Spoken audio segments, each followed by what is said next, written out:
Welcome back, and tonight we're going to do the stump grinder. This is used to grind down tree stumps, preferably cut very low to the ground. You dig around your stump to expose any rocks or any steel stakes, anything that may cause harm to the cutters or the teeth of the grinder.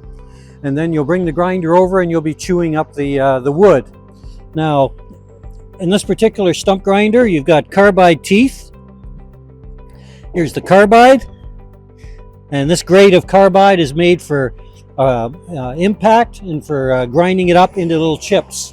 Now remember, every wood chips differently. Willows, softwoods will kind of tear. You won't maybe not get a real nice little chip like you would if it's really dry. Whereas your hardwoods, your walnuts, your maples, if you're chipping that up, you're going to get nice little chips and possibly being able to be used in the yard, around the gardens, around the trees. So they might have another purpose in your yard.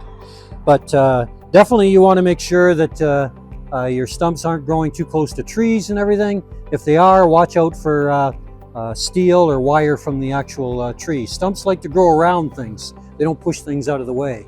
I've even found rocks in the middle of stumps. So the way you would use this, they normally run on regular unleaded fuel. You would bring the stump grinder over to your stump, position it just in front of your stump.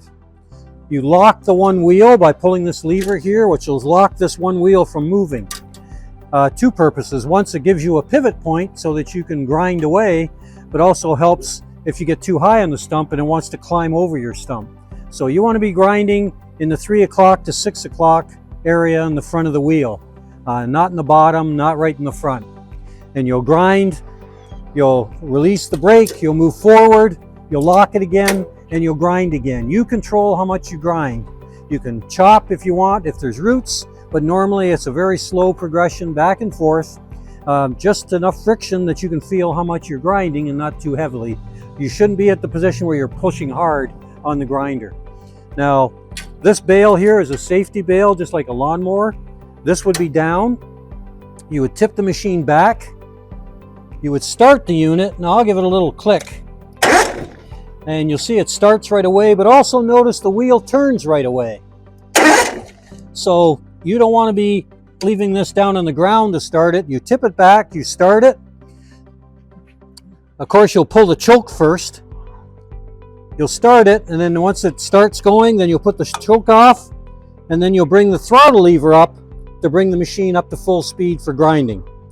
And just a little tip on these machines, if you do have a lever like this one that you pull up, and just give it a light turn with 2 fingers to hold it in the speed position that you want, which is naturally full speed for grinding.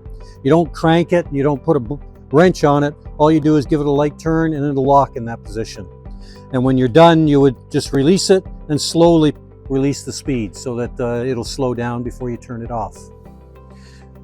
So you'll bring it up to the position. Now you can also position the handle, which for comfort, you can bring it down, because don't forget the front is going to be going down as you're grinding and your handle is going to be coming up. So you don't want the handle up really high when you're grinding to push back and forth. You want it down at a reasonable position so that it's comfortable to be grinding back and forth.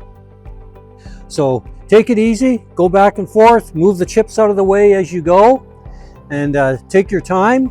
And as you go on from one stump to the next, just make sure you dig around them so that there isn't any rocks around there when you're doing it. If you do feel a vibration, make sure you get it out of the stump and investigate what you got.